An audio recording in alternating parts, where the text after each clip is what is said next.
guaranteed. Visit arnoldclark.com.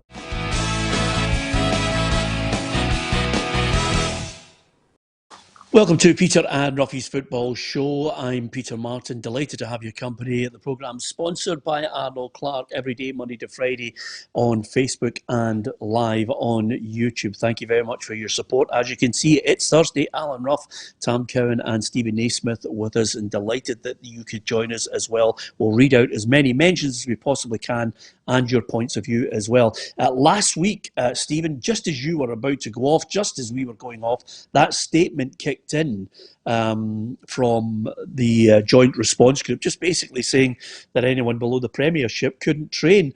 It must have been a real body blow for your guys. They must have, I mean, the whole Hearts camp must have been thinking, is there any more kicks in the teeth left?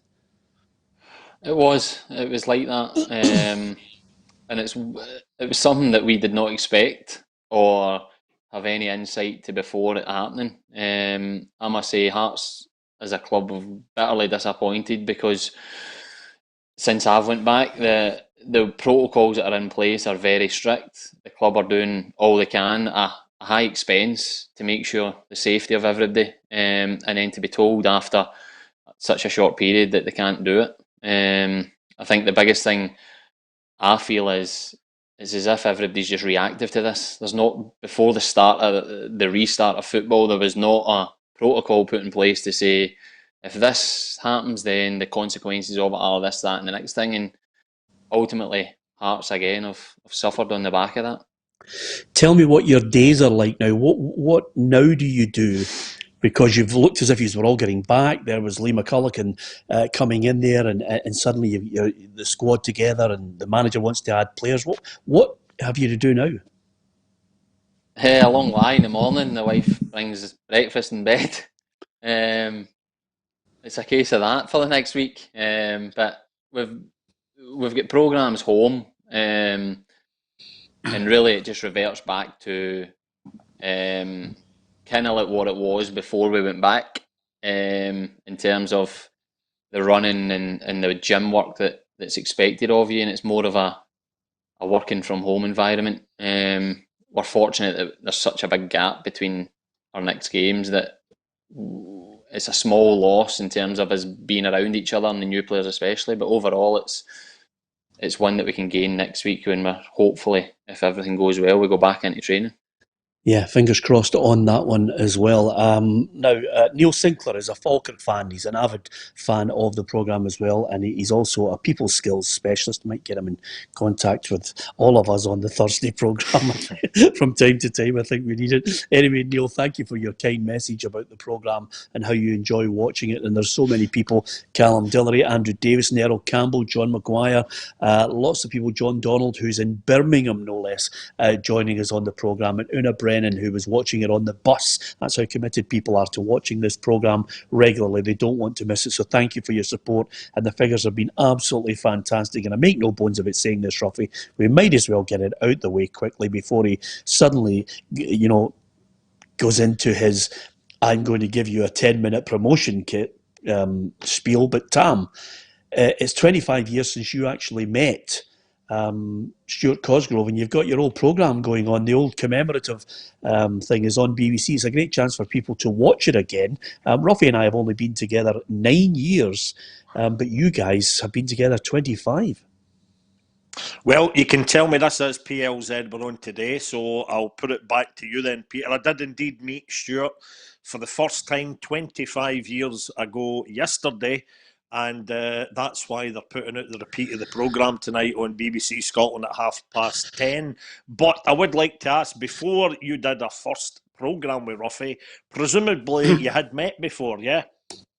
Yeah, I think I'd met him actually. Well, I met him only for 2 or 3 months to work. I did when I was working at Sky Sports. I was able to do, a couple of days on Real Radio with him because I'd left Radio Clyde quite a considerable time, and then moved to Sky Sports. But before that, Tam, all I'd done was basically interview him. Alan Rough, legend, is appearing here. I didn't really know what he was all about, and what type of person he was. I was actually shocked. I was actually shocked, Tam, when I met him in the Queen's Park sauna.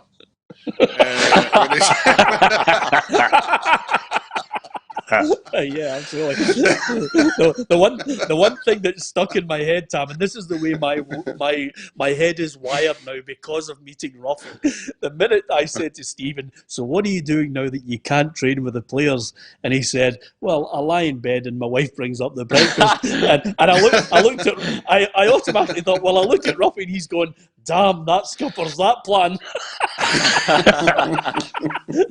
although Roughie did tell us last week that she does make a really nice breakfast.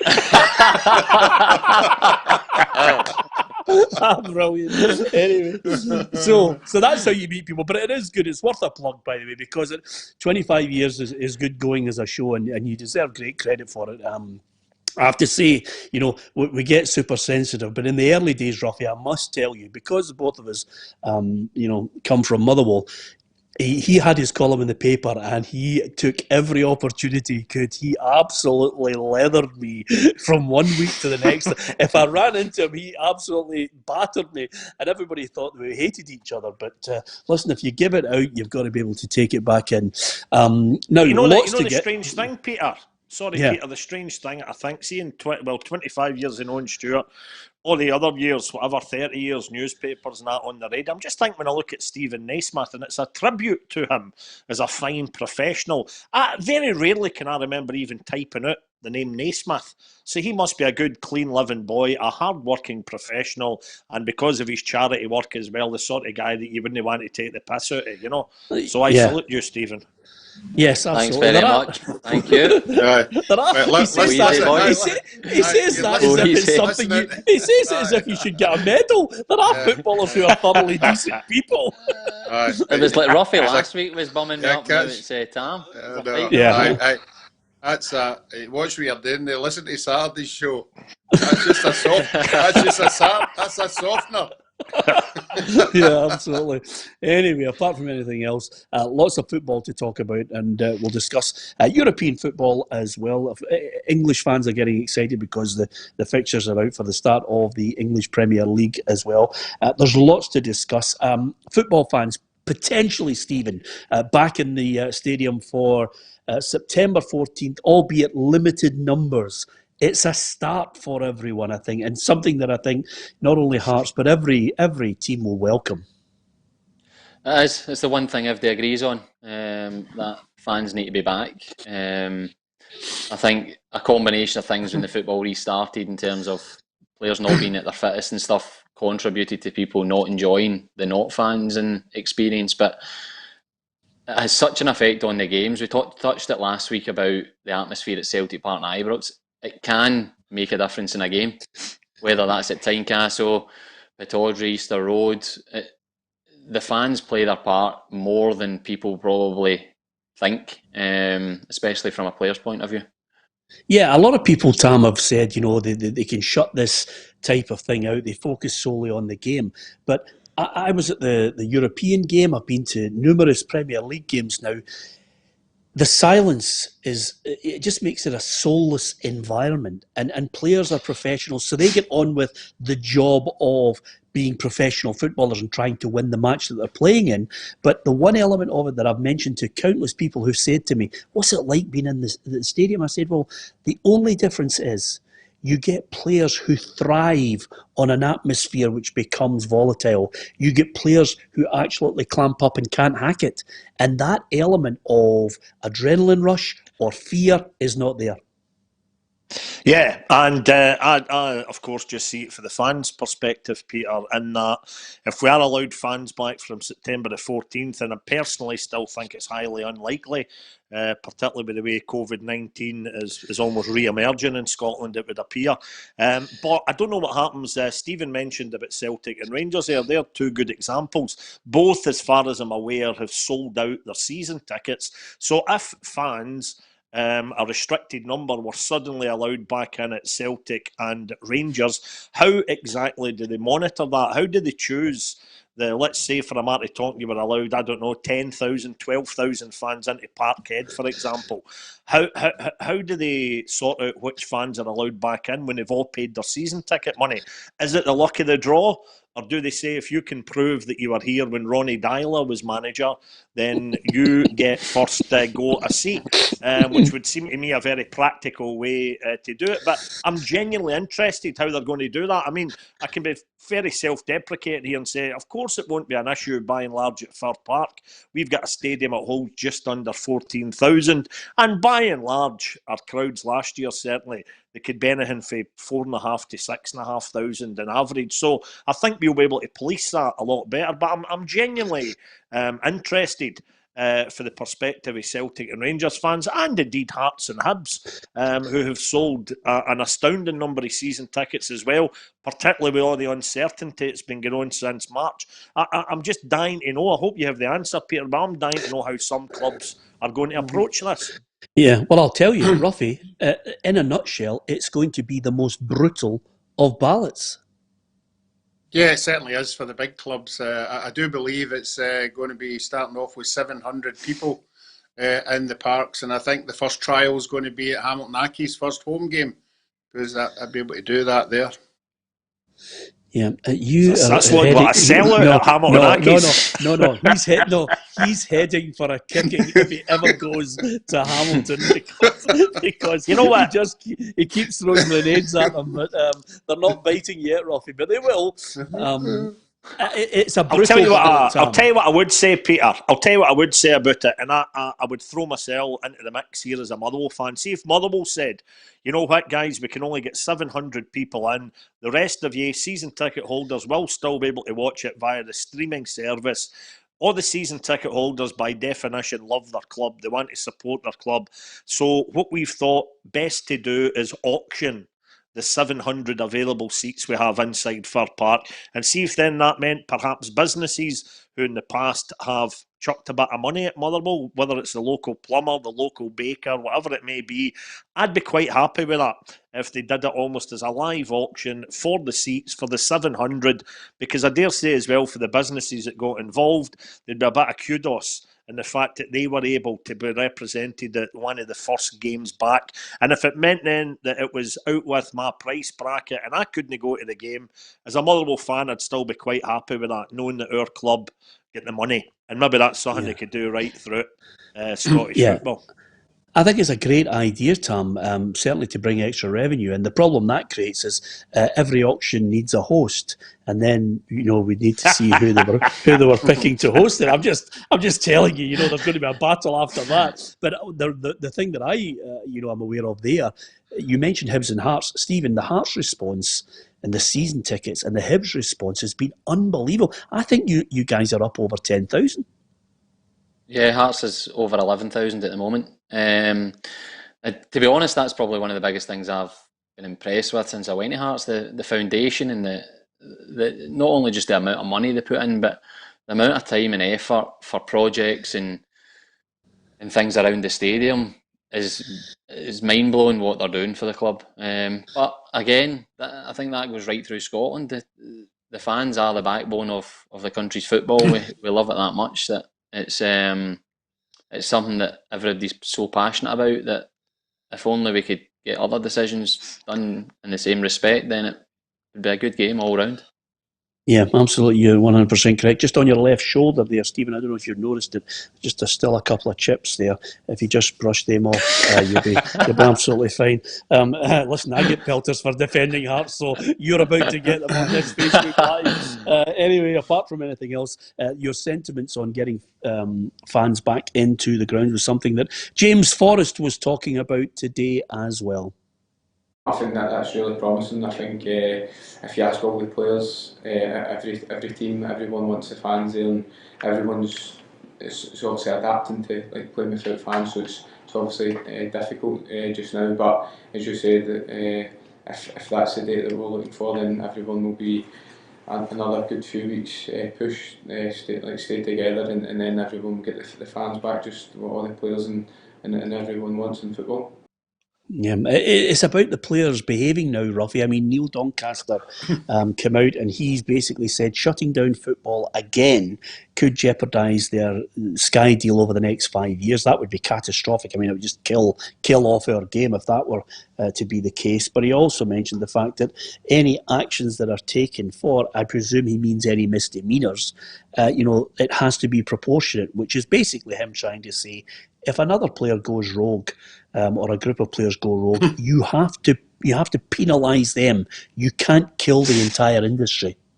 No, there'll be, for the last 3 months, all I've heard is about that, the SPFL's rule book, who's broke what rule, what page it's on, where it is. And there'll be a rule in that book somewhere, for somebody to be punished for this exact thing, and that's what there'll be. It won't be a made-up thing or anything like that. It will be there in black and white, whether it's games or whether it's a fine and what the maximum is and what it isn't. And that's the way the people who have obviously come under it will have to deal with. I personally think it will be games. I think it will be a fine and maybe 2 or 3 games, something like that, and just to send out the message to everybody else. Yeah, and the other aspect of this as well, George Mathers just touched on it. He says no shouting or singing at the game. Try stopping that. I mean, that's the other aspect of this, Tam. I think the medical evidence is the last thing they want is people, shouting, singing, propelling any droplets into the air. It sounds absolutely outrageous to suggest that, but that is how the whole thing spreads. It does, but Peter, that's the way of the world now. I've been in a few restaurants over the past week, and of course they didn't have any music on. Now, they're not wanting the situation in pubs and restaurants where you have loud music and where you have people naturally maybe standing closer to other people because they can't hear them because of the music. But it even got to the ridiculous sense where I was in an Italian restaurant the other night. They normally just have the tinkly instrumental Italian stuff playing in the background. There's no need whatsoever to raise your voice, but the owner told me that he simply had to play by the rules because he said that his gut reaction was just to play the music because he knows it was wholly ridiculous to compare his restaurant to, let's say, a noisy pub sort of place where folk traditionally feed the jukebox, maybe even the sort of place where they have live bands. You can't equate that to a rather quaint Italian restaurant. But, as he said, all it takes is there's a lot of inspectors already on duty around about Scotland, just randomly going into licensed premises and making sure that everybody's playing by the rules. And that's what he was terrified of. And by the same token, the football clubs, the minute they allow any sort of fans in, whether it's 7 or 700, the scrutiny they're going to be under is quite incredible. So we're all just going to have to play ball. And the minute fans do get back into the ground, I would advise them to make their way to the stadium half an hour early to read what I reckon will be an incredible number of rules and regulations that will be up there in posters at every turnstile at the stadium. We're all just going to have to use Nicola Sturgeon's phrase for a few weeks ago, keep the heat. Otherwise, we won't have any football to support. Simple as that. Yeah, you're absolutely right. The no music one is an absolute sickener. But to be fair, Roughie, we were in the nightclub and we just kept on dancing with the girls in our head. I mean, we were quite happy with the two of them. We just kept on dancing with them because we were the only 4 people in the nightclub at the time. I'm looking here at players that could be coming, players that could be leaving. One of them is an interesting one. It's Tom Rogic, potentially on his way to Qatar. Now, some Celtic fans are split on this one. James Forrest was saying today that if he does go, he'll go with the best wishes of his teammates because he's been a good player for Celtic. Yeah, no, he's been great. Obviously, he's been here for I think like 7 years. He's been here, so he's had a lot of great games, a lot of good memories for Celtic, and no, he's whatever happens, if he stays or if he goes, I think everyone knows he's been a joy to play with, and he's obviously been a great player for Celtic. If anything, Stephen, when you look at players, specific players who either start a game or come on as a substitute, if they make a telling contribution, you're thinking to yourself, are they game changers? Can they win matches? He has that quality for me, but I think if Celtic get 4 million for him, they should bite the hand off him because the one thing about him is he doesn't play regular, and when he does, he can't seem to last the 90 minutes. I think so. I think, first of all, he is a match winner. He's proven that at his time.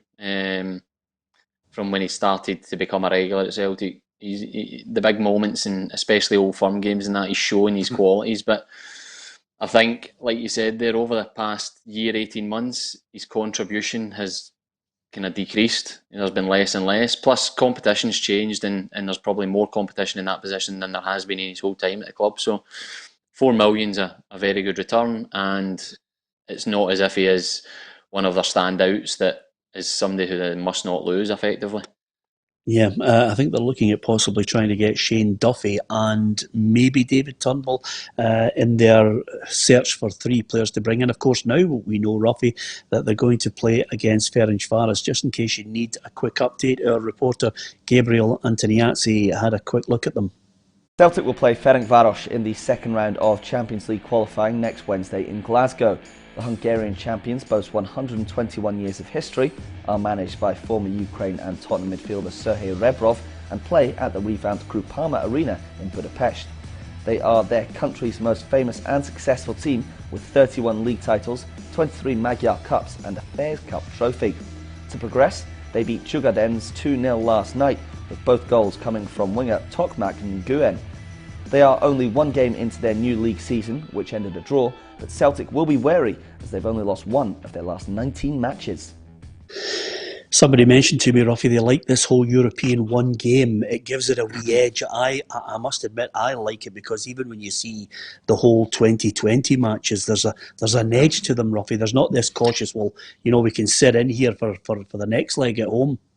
Yeah, but I would like it even more if I had the home tie. The home tie is a big advantage, as we all know. Generally, you go away from home and you try and nick an away goal, and then come back home and do the deed there. But certainly at home gives you that advantage. It just means that they've got to come, if Celtic score, they've got to maybe change what their plan was, and I just think it puts the away team under a lot of pressure to decide what kind of a game they're going to play. But certainly, the Celtic proved if they can get a couple of early goals, you would think they'd be able to take care of this one. Yep, and of course Celtic back to league duty up against Dundee United. Dundee United, Stevie, I think they're going to be all right. I like the look of them. I've seen them already this season. They've made a really great acquisition in the boy Bolton on the right flank. He looks as if he could supply quite a lot of goals if they get Shanklin fit. I'm looking forward to seeing how they adopt the approach towards Celtic, especially when they're at Tannadice. I think they'll fancy themselves at home. From what I've seen them this season, what I'd say, they're a class. They're young players, they're young prospects. They come across as if they're assured of their ability. Yes, there'll be inconsistencies there throughout the season, but I've been impressed by them. I think with Reynolds and that at the back, they seem secure enough, the experience, but especially at home, when Dundee United were in the league before, especially when I was at Rangers, it was always one of the toughest places you'd go, and I don't think they'll have lost that. And the transition for managers seems as if it's been as seamless as can be. Yeah, I mean, he's never been in this country, Tam, Mickey Mellon, as far as playing or managing, but I enjoyed listening to him at Fir Park. You could hear every profanity and shout to players that weren't pulling their weight from him. He was absolutely right into it. Yeah, he's never been in this country as a professional, but he's still got the broad Scots accent, which is why Charlie Adams should be absolutely ashamed of himself after that performance in your programme yesterday, Peter. Mickey Mellon is. I think he looks as if he's going to be okay. I think Dundee United looked very competent when they did win 1-0 at Fir Park. I watched the whole game, and maybe the story that came out of that one, Peter, when you go back to about the fans not being allowed inside the ground, you'll recall Mark Reynolds bemoaning the fact that there was no fans, because the minute he scored the winning goal, as it turned out, all his pals from Motherwell sit in with the Well boys in that wee corner of the East Stand, and he naturally as he takes a slaughtering for them, was one to run right over and get it right up them when he scored the winning goal. But he wasn't allowed to do that, and it's a shame. That's another facet. It's been taken away for the game. That lovely, we don't mean when it gets nasty, but that lovely relationship that some players have with certain groups of fans, it's another thing that we really, really miss. Yeah, I've got to ask you, well. Stephen. Yeah, well, I was going to ask you about that, but the one thing I was going to ask you is, he's having a dig at Charlie. We can't believe it. He's gone to live in Lytham, and his accent has completely changed. I mean, Dalglish has been in Liverpool for half his life, and he still sounds as if he's just left Govan. Did you ever feel as if you were starting to get that Scouser accent when you were at Everton? No, not at all. Not at all. I think they're probably one of the only categories that are harder to understand than us. Yeah, absolutely. And of course, we thoroughly enjoyed our time down there, Roughie, as well, with Stephen. I've never seen a car park like it in at the training ground, Roughie, that day when we went down to interview Stephen. I mean, the cars were to die for, weren't they? Yeah, I think we remember most. I think it was Stevie had said, just hang on a wee minute. Aidan McGeady comes out, and he came out in a Ford Mustang, and all he was doing was revving it, and so that all the other boys could see what he had. They obviously had the Lamborghinis and everything, but Aidan had that Mustang that he just used to rev and make it as loud as anything. But quality, absolute quality. Yeah. Samuel Eto'o, Tam, just in case you're not aware of this, Samuel Eto'o, correct me if I'm wrong in this, did he have a yellow Ferrari, Stephen? No, it was even better. He had a Bugatti. Well, I'm not a big car lover, but I know that is up there with the most expensive you can get. So a few of the car lovers were desperate for him to bring it in. So it was some machine.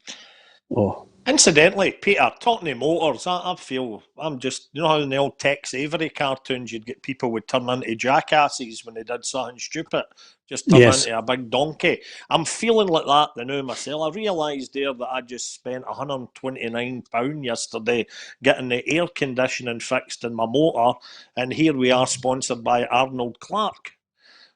Yes. Well, I don't know about you, but I can see the jackass actually just building right around your head right now. You must have been able to do something for me.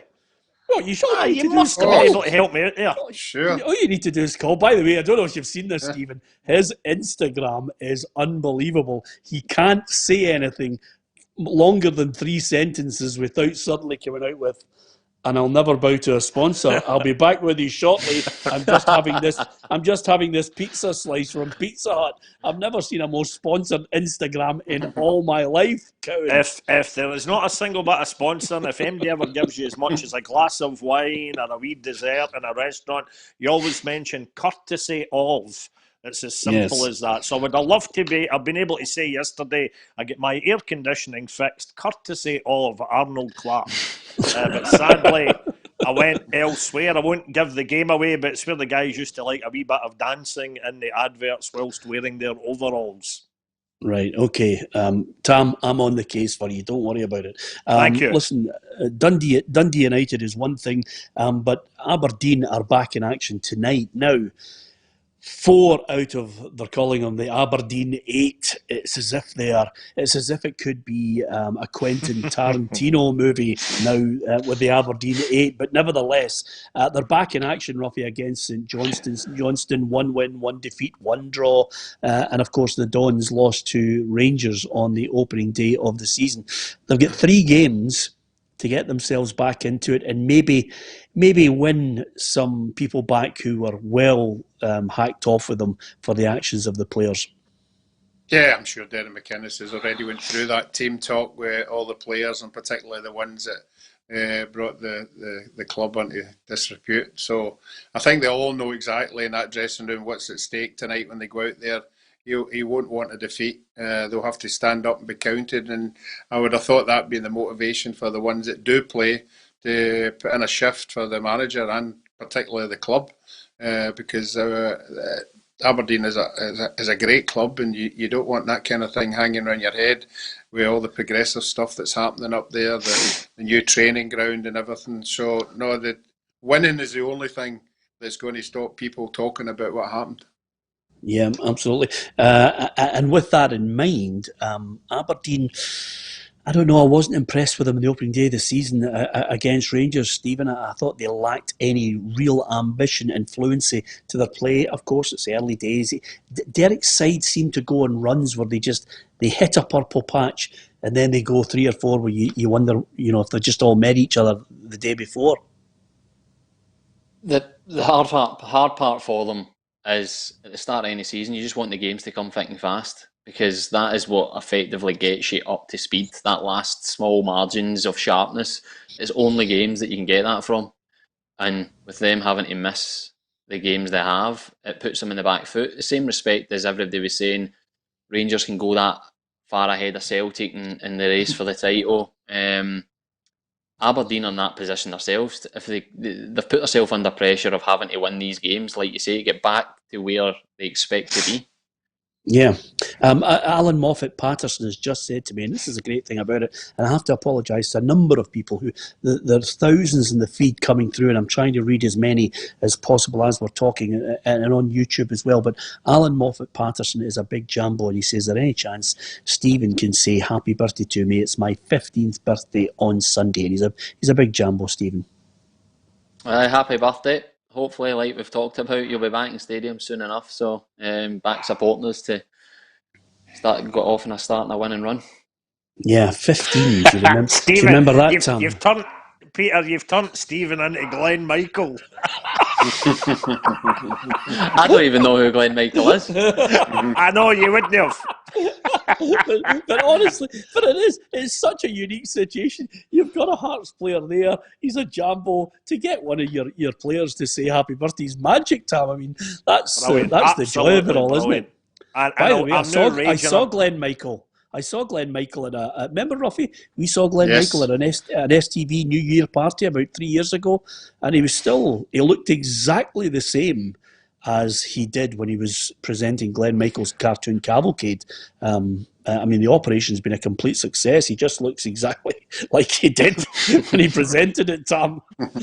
No, he looks great. I went down to interview him a few years ago, and he very kindly, this is about 10 years ago now, he very kindly had written a column about him in the Daily Record at the time and talking him up about what a legend he was Sunday afternoons on STV.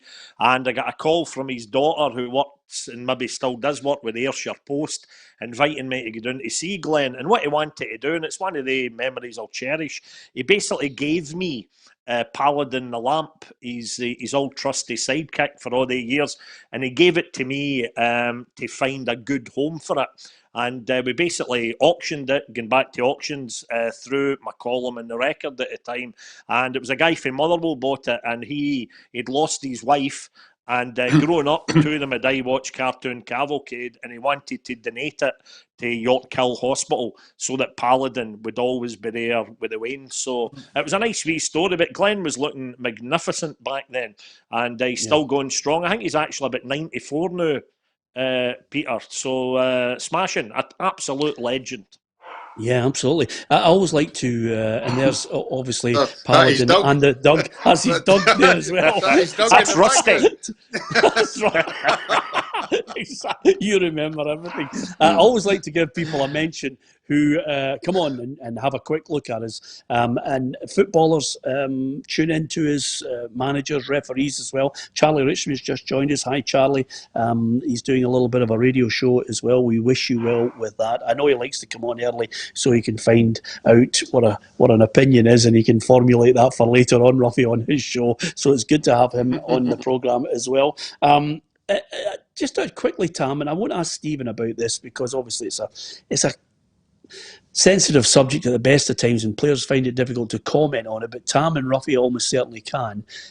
Have we been guilty of being too hard on Aberdeen? Has the condemnation been over the top?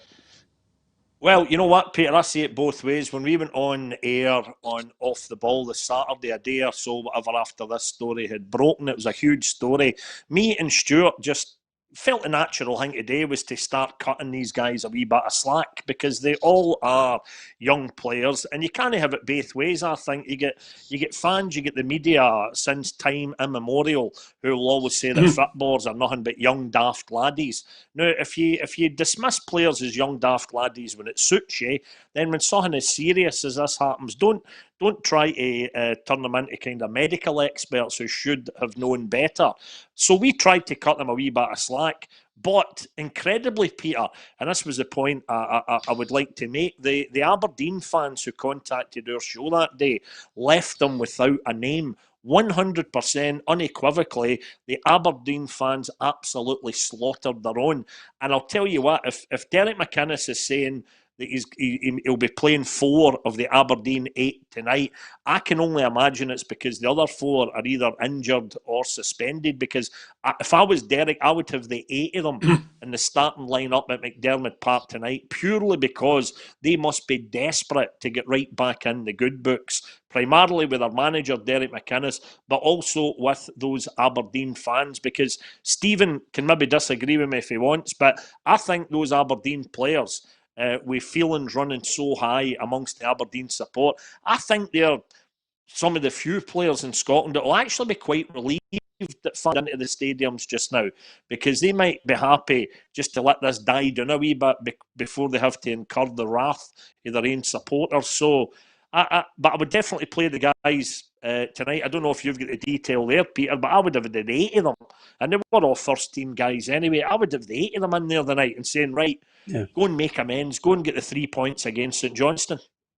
I think maybe 4 of them are available, Stephen. That's the problem for them. Yeah, I think, like Tam said there, they go and they play well tonight, they win.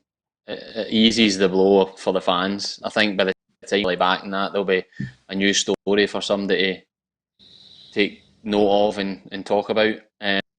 But again, just for getting in the good books of the manager, go out there and play well. And it's like anything, when you're doing well and scoring goals, a lot gets kind of swept under the carpet, and the wrath becomes much easier. Yeah, I think playing with no fans then certainly would be advantageous to them. And of course, hell hath no fury like a Dons fan if they don't get the wins that they're looking for in these 3 that they've got in reserve. Roughie, Greg Docherty's completed his move, £350,000. He's now at Hull. I'm looking at this. There's still a story going. I'll talk about Ryan Kent in a minute, but I'm looking at Greg Docherty. He's one of a number of players that I think Rangers have really got it wrong with. Jamie Murphy, I think, was a little unfortunate because he picked up a bad injury. But there's been a number of young players who've come in, or players that they've signed with promise. Jordan Jones, another one that springs to mind. And, they just haven't cut it, or haven't even had the opportunity to cut it. No, I was particularly impressed with him when he went to Hibs for the short time that he was there. I think all the Hibs supporters liked his style of play. I think he did particularly well in the games that he was there. But it just shows you that Steven Gerrard has decided that he's not going to have people hanging about that he thinks aren't first team material. And that can be only good for the boy as well. That there must be nothing worse if you're at Rangers and Celtic and you're dying to get a chance and you don't know that the manager's not going to give you a chance. So I think, in fairness to the manager, he's been pretty true to the boy, and he said to him, look, you won't get in my team, go and make your name somewhere else. And that's what the boys did, and I'm sure the boy will be a very good player at Hull. I've always been impressed with him, but I think that's just the standard that the Rangers manager is setting now, that I'm not going to buy you, I'm not going to bring you here unless I think you're a first team regular. Yeah, there's no doubt, Stephen. I must say, though, in my experience with him, he's a great pro, and I think you can always tell when a young prospect goes to a big club like Rangers, if they're happy to sit there, that kind of tells you a bit about their character, whereas he's not. He's sat and tried his chance, it's not came along, so he's went out on loan because he wants to develop as a player. And again, this is, the manager might have said, look, you're not going to be in my plans. He's not happy to sit there and pick up a decent wage and be at a club with the stature of Rangers. He wants to go and play and get better, and that shows you his mentality as a player, which I've always been impressed with, I must say. Have you witnessed that with players when you were at Rangers? Some players who were thinking, I'm just happy to get the tracksuit on, say I'm at Rangers. Yeah, 100%. And that's players coming through the youth, and also players that have been signed. Because there's so many demands at a club like that. We touched on it, having to play in front of a big crowd, the having to win every game, the expectation, and some players don't like that, but they like getting a good wage. They like going out everywhere and getting noticed, and the perks that come with playing at a big club and being a footballer, without actually doing the business on the pitch. So I think he needs to be given a lot of credit for choosing to go and try and make it. Yeah, I've no qualms with Steven Gerrard on the basis, Tam, that I think he's under pressure this season. I think he's trying to offload. I'm loath to use the word deadwood. He's trying to offload players, as Steven said there, that are not going to play a part, so that he can free up some money to get players who will play a part. My only concern, though, Tam, and I don't know if you agree with me on this, is it's October 5th. English clubs will be looking and thinking, we are going to go and cherry pick who we want because they've got enough money to go and do it, and that could be problematic for clubs up here in Scotland. It could be. You always get the feeling that the clubs down south are waiting just to pounce, but you wonder if the same vulturistic instincts will be there with English clubs, because they're feeling the pinch as well. You're saying there earlier, Peter, that that's a new set of fixtures out for next year in England, next season. But again, there's still no sign of them having any fans back as well. So that whole thing's going to be interesting. I mean, we're seeing, Lawrence Shankland, he was linked there with a £2.5 million move to a club in France. And ordinarily, you would read a wee story like that and think, oh yeah, I can see that happening. £2.5 million's probably nothing to a French club, but they'll have their issues as well. But what I would say is that certainly Scottish clubs in the current climate, they couldn't turn down any decent money for a player. And in that respect, I kind of feel a wee bit sorry for Steven Gerrard, who's got to obviously throw everything, including the kitchen sink, at it this year. Because, of course, they're trying to stop Celtic getting the holy grail of 10 in a row. And it's utterly, utterly fascinating for the neutral spectator. But it's going to be very interesting to see how it pans out. But clearly, Steven Gerrard, one of the finest midfield players of his generation, had a good enough look at Greg Docherty and decided he wasn't up to scratch for him. So, if there's anybody upset by that, I think you just go to have a wee nod to Steven Gerrard's statistics when you look at his career. I think he's well within his rights to make a decision like that. Yeah. What did you make of him when you played against him, Steven?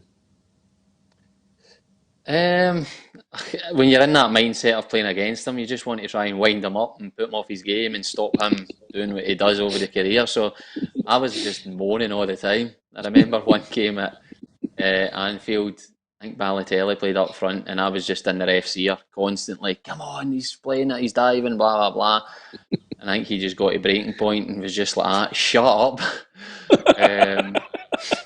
But that was do all you can to try and get the edge. You know what I mean? Yeah. I mean, I cannot believe Stephen Naismith suggesting that you've ever shouted in a referee's ear. I was earlier when you were talking about you're not allowed to shout in that during games. I was actually thinking, how am I going to speak to the ref? That's exactly what I was thinking. Brilliant. No, he was absolutely magnificent as a player. I absolutely loved him when he was at Liverpool as a player. And, it's difficult now. He's got a huge amount of pressure on this stopping 10 in a row. Stephen, is it something that you would love to have been wearing the jersey for now, that battle? Because you could handle that, because some players will crumble.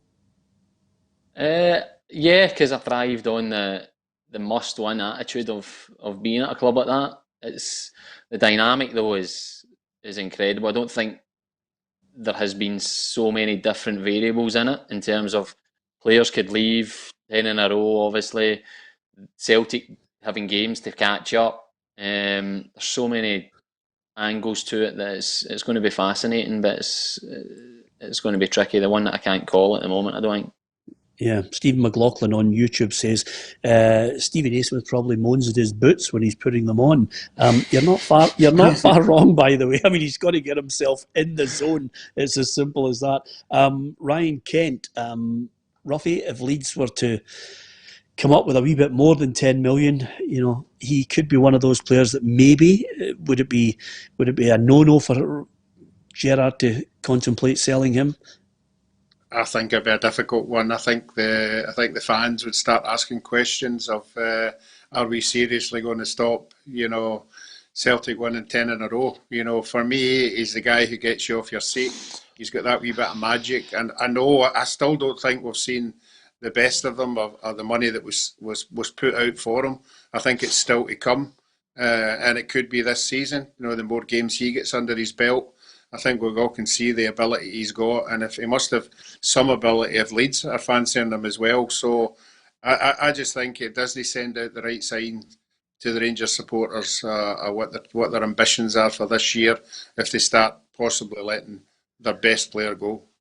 Yeah, you say he's their best player. I'm not so sure on that point, because we were talking earlier about game changers. This is my personal opinion. I don't think he's a game changer yet. I think he needs to. I think there's more to come. There's got to be a greater progression in my book for him to kill teams off. The assists and the goals need to go higher in the stats, Stephen, before you start thinking he is the man. Yeah, I agree with that. I think his return in terms of the stats of goals and assists, like you say there, for somebody of that stature in terms of price tag, is not where it needs to be. But he is capable of being a match winner. I think he showed that in his goal in the Old Firm. There was a goal at Hamilton last season where the game's very slow and predictable, and his moment of magic, his sharpness, gets them the goal. It's really tricky, because if they get decent money from him, it's a good return. But like Roughie says, you're selling one of your guys who can be the difference in getting the 3 points in a game, which is a tricky fight to have, effectively. But I agree with you in terms of your stats aren't as good as where, for somebody that value, you want them to be at. Yeah, absolutely. Interesting enough, and I'm going to get your thoughts on this, guys. And first of all, yourself, Stephen. Kieran Tierney mentioned over the last 24 hours that he was scared to come back to Celtic Park because of the kind of a reaction that he would get from the fans, because some people view, if you claim you're a Celtic fan and then you leave the club, there's always that group of people who don't understand what professional footballers are doing. They're earning a living in a job. Did you find it difficult? What was your mindset when you went back, considering obviously the circumstances in which you left Rangers? Did you find it difficult? When I left, it was probably slightly different, and the reaction was always going to be one of negativity. But I think in general, the one thing, and I've even experienced it with my mates, that kind of question, how can you do this, how can you do that when you support the club? But in reality, they're never ever going to be in that situation of there's only a limit to what a player can do in terms of going as far as you can, testing yourself against the best in the world when you're playing with Rangers and Celtic, and that's why predominantly a lot of players move on. But I don't think MD can look at Kieran Tierney and not think his love for Celtic is what he has portrayed it to be, because he's a fan, he's grew up a fan, he's shown that over the years. But there becomes a point, for instance, if he stays at Celtic and Robbo continues to do well at Liverpool, is he always going to be second fiddle to being left back because he's there? So he needs to test himself, and I think he's done the right thing. He's won a lot at Celtic, and he had moved, but you're always going to get that with some fans that cannot understand the football side of it and testing yourself as a footballer as well as being a fan of the club. Yeah, did you feel scared or intimidated? I wouldn't say I felt scared or intimidated, because I've never came across anything other than somebody vocalising their opinion of what they thought of you or your decision making. But I have been in situations, and it can be a hostile environment, not to myself but to others. But personally, I've never felt like that, no. Yeah, Tam, I'm looking at some of the other stories just before we finish, and well worthy of your comment. Lyndon Dykes joined QPR. Mark Warburton says he could be a big player for Scotland. Would you like to see him finally give us the decision that everybody's waiting on? And do you see him being a long-term thought for Steve Clarke? Yeah, supposing he was able to end up choosing Malawi or France or the Falkland Islands, I'd just like to see him making a decision. Peter, this has dragged on and on and on, and it is becoming one of the most boring issues in the history of Scottish football. So if I could just blank that and get back to a point I was wanting to make about Kieran Tierney, and maybe remind, if there are indeed any Celtic fans tuned into this programme, if it was any of those Celtic fans that gave him a roasting for leaving Celtic to go to Arsenal, if it was any of those Celtic fans that spray painted Judas near his parents' home, Kieran Tierney is the man who crawled out of his hospital bed with a broken jaw to go and lift the Scottish Cup for Celtic after helping them win that particular match. So, we should dismiss that element of any club support, because every club sadly has got them, and every club also has supporters who are utterly two-faced in their own line of work. If there was another employer offering to double or treble their wages, you wouldn't see them for dust. But when it happens to a football player at their team, they want to start shouting for the rooftops, and I find it ridiculous. And getting back to a point that we made earlier about how players are always able to win fans over. We were talking about the Aberdeen guys. The minute these guys get back in the team, maybe score a few goals, rack up some points, then that's the best way they'll be forgiven. And you could go back and say it could have been exactly the same with Stevie Naismith at Rangers, because Alan McGregor got a lot of the same flack when he left Rangers that Stephen A. Smith got. But Alan McGregor went back, and it was the prodigal son stuff. He was seen as a hero. He proved yet again what a great goalie he is. And I'm sure that if Stephen A. Smith had gone back to Rangers and started banging in the goals again, exactly the same would have happened. Fans are very, very fickle. I never saw a better example of it, Peter, as a Motherwell fan at close quarters, when Tom Boyd, 12 months after lifting the cup as Motherwell captain in May the 18th, 1991. He ran out the tunnel 1 year later, having been done at Chelsea as a Celtic player, and incredibly, there was an element of the Motherwell support that booed his every touch. You're never going to get away from that in football. Don't let it annoy you. Yeah, were you tempted to go back, Stephen, when there was talk of you going back there? The circumstances didn't just add up, and that was inevitably why nothing ever came of it.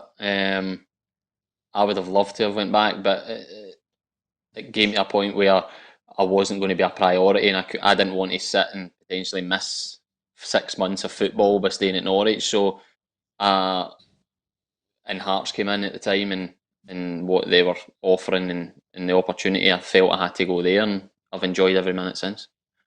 Yeah, absolutely. Just on that Lyndon Dykes thing, Roughie, you can tell it's 25 years with Cowan and Cosgrove, because if he doesn't like the script, he just changes it back. Let's go back to page 13, and I'll give you my opinion on that as well. Right? And I missed it as well. Did he mention 91? I missed that in that run. Did he mention that? No. He got 91 in. He got it. I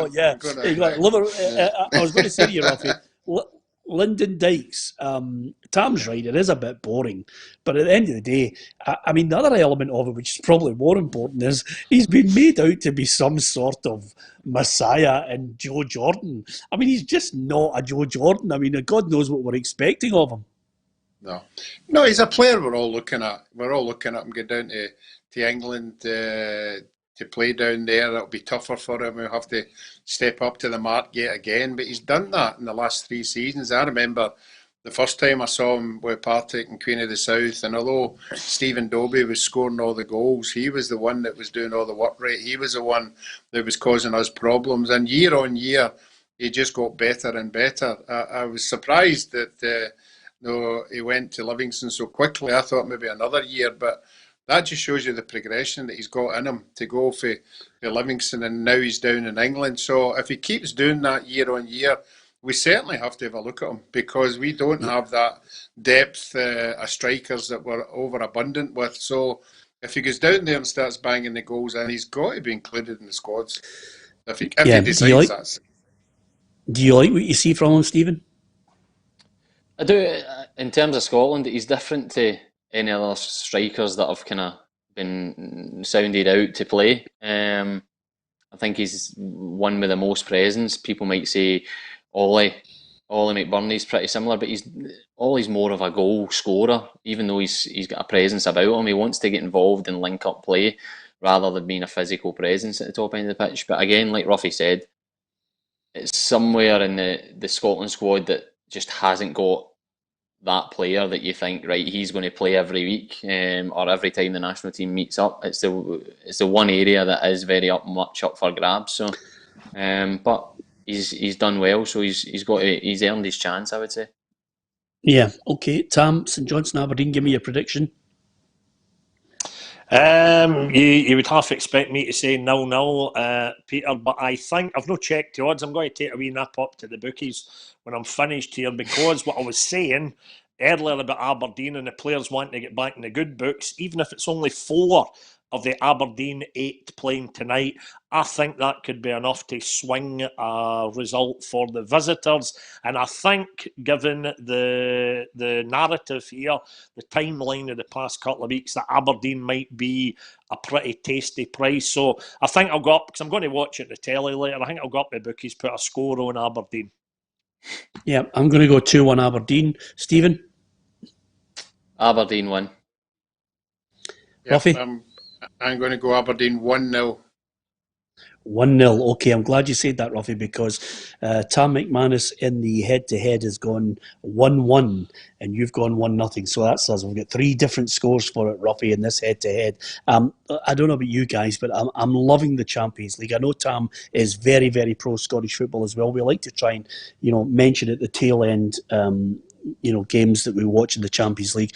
I thought Bayern were outstanding, Stephen Naismith. They were just a joy to watch. They were. I think all the pundits have had their comments on it, but I think it was blatantly obvious in the first half how well drilled they are, but also they've got pace, they've got power, they've got technique, and they're just all round. I would say they're the most complete team out the 2 in terms of them and PSG. But the threat of PSG's forward line is the one that's going to make the game so juicy and entertaining come the final. Yeah, who are you picking? As much as Bayern are the all-round, I think PSG's forward line are the ones that could cause them a lot of problems with their high line. So I'm going to go PSG. Yeah, are you happy with that, Roughie? That's another man in your camp. You've been trying to get PSG to win it for the last 4 years. Yeah, 4 years I've stuck by them. They've let me down dramatically.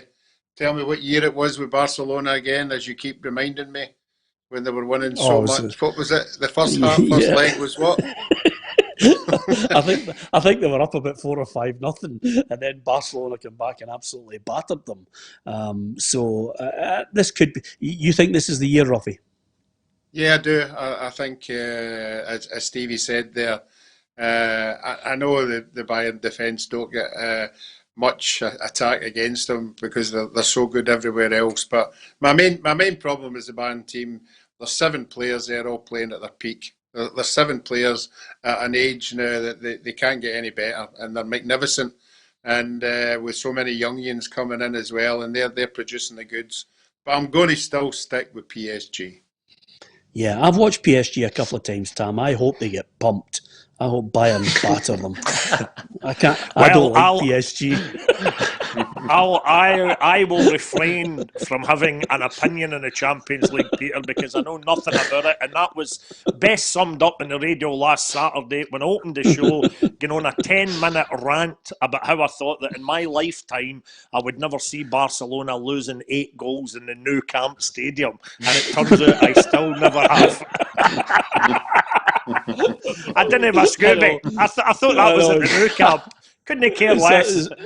It's the 2020. I was reluctant to ask you, and I'm even more reluctant just before we finish to ask you about the next thing. I'll get the other 2 guys to give us their thoughts on it, because if you are a football fan, it's been 2020. They've crammed all the games into this period of time to get to eventually 2 finals, and one of them coming up is, of course, our reporter Gabriel Antoniazzi looking forward to is the Europa League final. The Europa League final takes place in Cologne on Friday, concluding a tournament that began back in June of last year as 5-time winners Sevilla meet favourites Inter Milan. Sevilla are the most successful team in the competition's history and dispatched Manchester United, Wolves and Roma along the way. Manager Julen Lopetegui has shown why he was once entrusted with both the Spain and Real Madrid jobs, and will hope Eva Banega continues to control games the way he has been. Antonio Conte is impressed in his first season at Inter. Despite an early exit in the Champions League group stage, his side breezed past Bayer Leverkusen and Shakhtar Donetsk and lost the Serie A title by only 1 point. They play in Conte's favourite 3-5-2 formation and have perhaps the most impressive strike duo in the world at the moment in Romelu Lukaku and Lautaro Martinez, who scored 54 goals between them this campaign.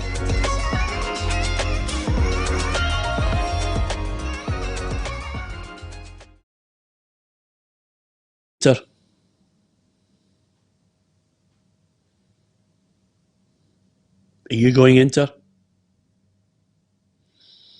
Can you hear me? You have to resort to me, Peter, for a forensic look at the Europa Cup final. I was looking at him there and I wonder, can you hear me? I'm going for Inter, Stevie. What about you? I'll go big on Inter as well. I think they've got too much quality.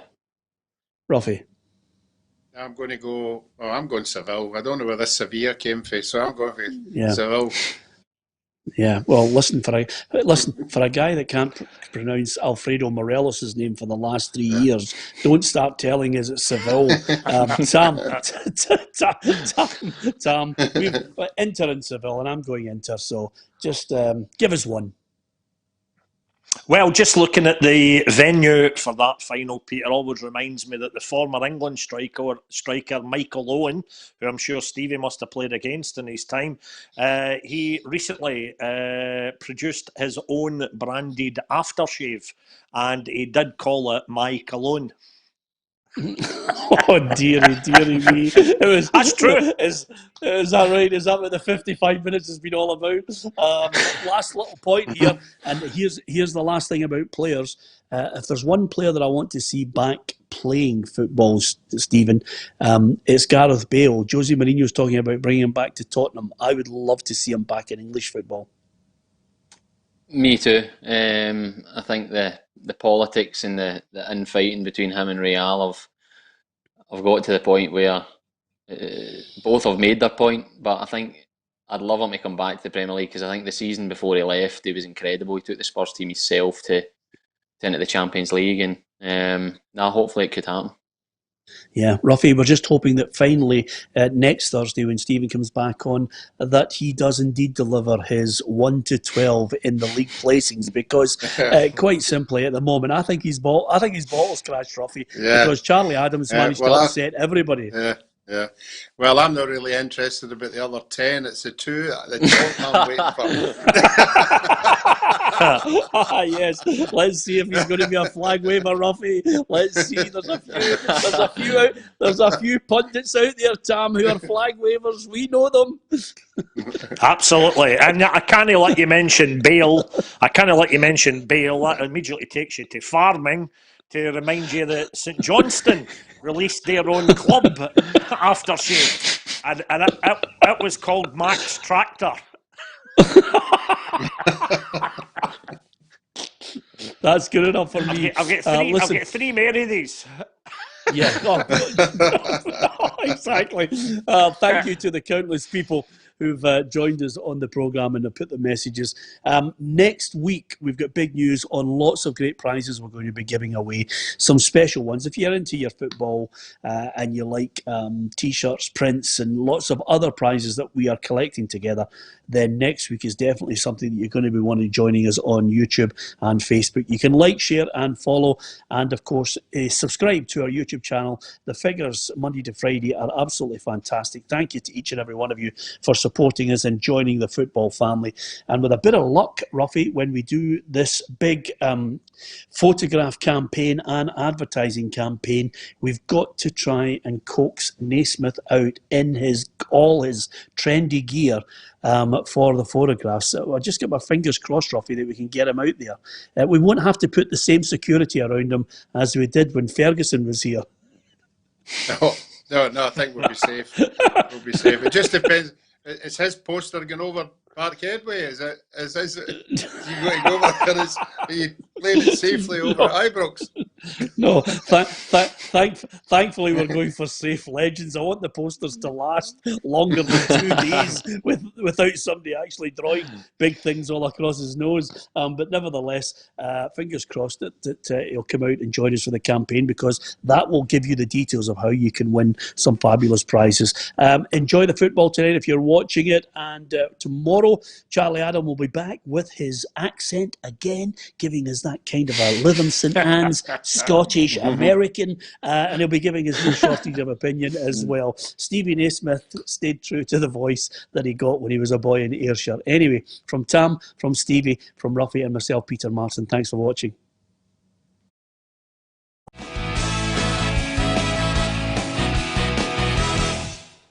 Expect the best used car deals guaranteed. Visit Arnold Clark